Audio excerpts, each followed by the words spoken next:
Okay, so today I'm going to talk about an item that I feel like is getting a lot of injustice in terms of what people think about the potential of the item versus what it actually gives. So I titled this The Truth Behind the Item Ardent Censor. We're going to talk about a lot of different things in this video, and some of it will probably offend you or undoubtedly will offend some of you, but that's why I'm going to start with this disclaimer. These are my opinions as a player who's played the game for a long time at the highest level. Item builds, and champion picks for that matter, vary quite a bit from bracket to bracket. Bronze is going to have an entirely different set of champions that are popular than in higher brackets of play. That whether that's a good thing or a bad thing, kind of is irrelevant. It's just different. There is no perfect item build. Every single item build in the game should change according to each individual game, according to what you're playing against and what's playing for your team. So with that said, there's a lot of diversity that should happen in your item builds. Okay, so first up, let's just touch on why it was disabled. It was briefly disabled because it was giving everyone on your team 8% movement speed. Really broken, disabled, was fixed. Anyways, moving on, that's kind of irrelevant. Let's talk about noob trap items.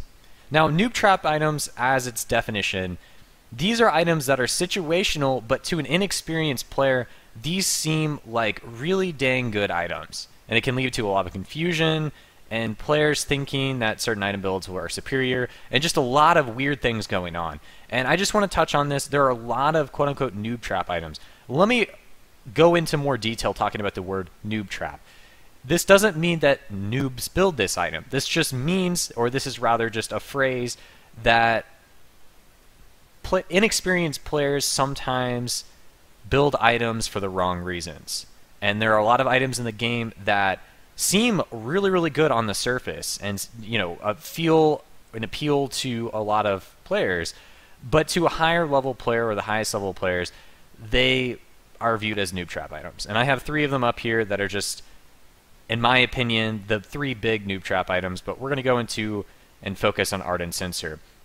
Thornmail, to a new player, Thornmail seems like a really dang good item, right?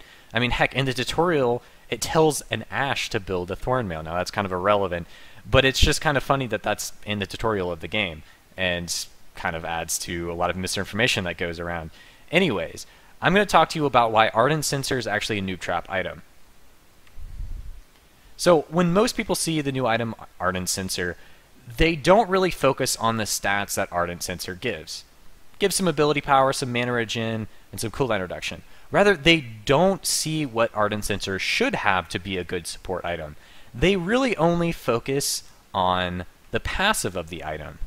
And the passive of the item, of course, your heals and shields on another target grant them 25% attack speed. Not to mention the fact that the movement speed on the item makes it seem appealing for a support to kind of run around the map and ward, right? But the main problem with this item is that it's very expensive for a passive that is kind of lacking when you compare it to other things in the game. And we'll go into that in the next slide, but let's focus more on the fact that these stats that Ardent Censor give, the base amount of stats, aren't very good for a support. Supports need defensive stats. Supports absolutely need to focus on not being able to get instantly killed by their carries over getting mana regen and ability power. Those are luxury stats for a support. They're not necessary stats. So this is how I see Ardent Censor, and we'll start with the base stats. This is an item that doesn't have anything that really protects you. It doesn't keep you alive. It's not the health, it's not the armor, the magic resist that you really need to stay alive as a support.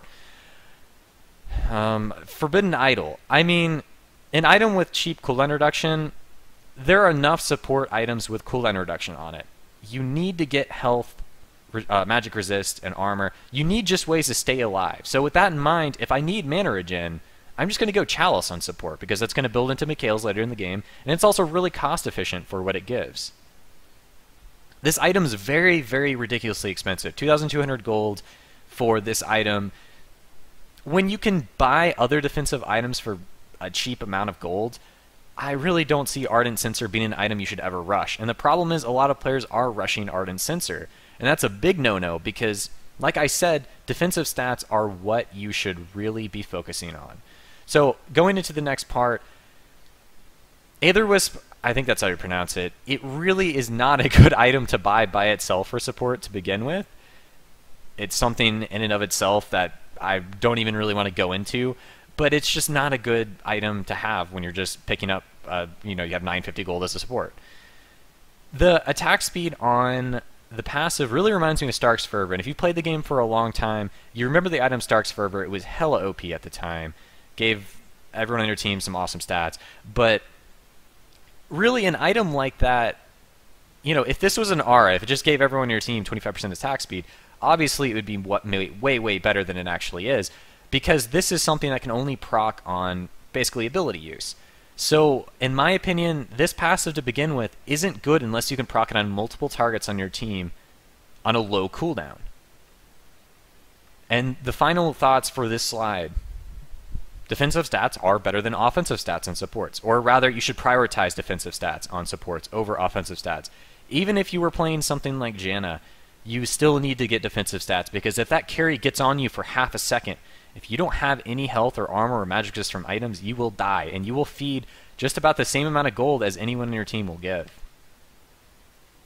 Also, did we forget about this item? Like, this item is really, really good. Okay, it doesn't give attack speed, but this item is just kind of an off-topic thing, but this is a really, really good item, and if you want something that boosts the DPS of other people on your team and just kind of helps them out, then get this item. Yeah, it sucks that it builds out of Vamp Scepter, but come on, look at the stats on it. It's really amazing. If you're going the route of just wanting to help other people on your team, get this item instead of Ardent Censor. So what about Janna? Now, man, this is a topic I really didn't want to get into a whole lot in this video, but I feel like I'm going to have to at least discuss it. So a lot of people are like, Ardent Censor is going to revive Janna. Janna is going to be really, really powerful with Ardent Censor. Now, I'm just going to go ahead and say that that is not true. Janna is not going to be overpowered or powerful with this item at all. Why? Like I said earlier, this is a luxury purchase. Or actually, I didn't even go into that yet. But this is an item that you can't really rush. You can't get before you focus on your defensive items. And as a Janna, okay, it looks really appealing to be able to shield someone, give them, attack damage and attack speed. Whoa, look at the DPS boost. That is kind of irrelevant, and I'll discuss it a little bit more. So, why, in my opinion, do I not like Janna? Why do I not like Ardent Censor? Let's talk about Janna with Ardent Censor. Now, why do I not like Janna with Ardent Censor? Well, first off, I don't like Janna. I think Janna is a bad pick in solo queue unless you're situationally picking it to counter an enemy team composition. It is really, really dang bad to pick a Janna. Why? Because she's really terrible at making picks happen in solo queue. She's a counterplay support. She's based around countering the enemy team trying to make an engage on you. The problem is, if no one in your team can make an engage on the enemy team, you can disengage all you want, but you're not going to win that game until you're able to push and actually take down towers and get picks. And picks are how you are the easiest way in solo queue to get objectives, because if you pick one of them off, then obviously they can't be all 5 grouped. So obviously picks are going to give you free objectives. So what's needed to make a pick happen? Well, you need range crowd control.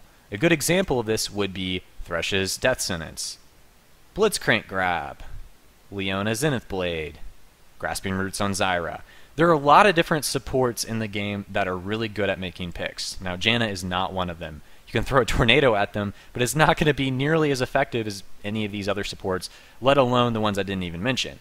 So I'm kind of touching on a touchy subject, so to speak. Support mains really like Janna for some reason. It does promote a play style of playing unusually passive, and heck, it can work out. If you die less in solo queue, you're going to win more games, I promise you. So the playstyle that Janna promotes can be beneficial for a lot of players in League of Legends. However, once you get to higher levels of play, the importance of picks becomes exponentially more powerful. Heck, in Bronze, if you understand how to make picks happen effectively and safely, you'll get out of Bronze. So I kind of touched a little bit too much on Janna. That was kind of off topic, and hopefully I didn't offend too many of you guys. I just simply do not think Janna is a very good pick in solo queue. Anyways, going back to Ardent Censor and Janna, the reason why, like I said, that Janna is just not a good pick was because she's not good at making picks happen in solo queue. Well, Ardent Censor on Janna. You can shield turrets and make them attack faster. That's pretty cool, I guess.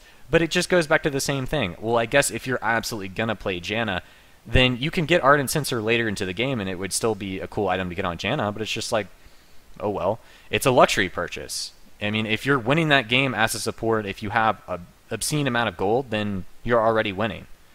So if you need to get defensive items first on support, then that's the luxury items that you're looking to purchase aren't winning you the game. It's buying those defensive items, succeeding, and then like with your luxury gold, you purchase Ardent Censor.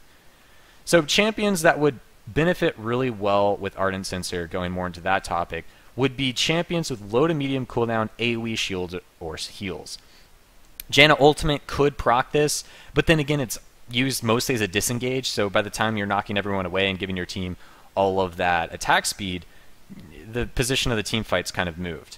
So I would definitely suggest, if you're absolutely going to build this item as a luxury purchase, maybe getting it for Karma or Alistar. I think these two are actually pretty decent with the item as a luxury purchase. No rushing Ardent Censor, guys. Please just don't do it. Okay, so thanks for bearing with me through that toxic experience talking about Ardent Censor and Janna. Anyways, guys, these are my opinions. If you enjoy my opinions, then follow me on my social medias. You can follow my stream. But see you guys next time. Thanks for watching.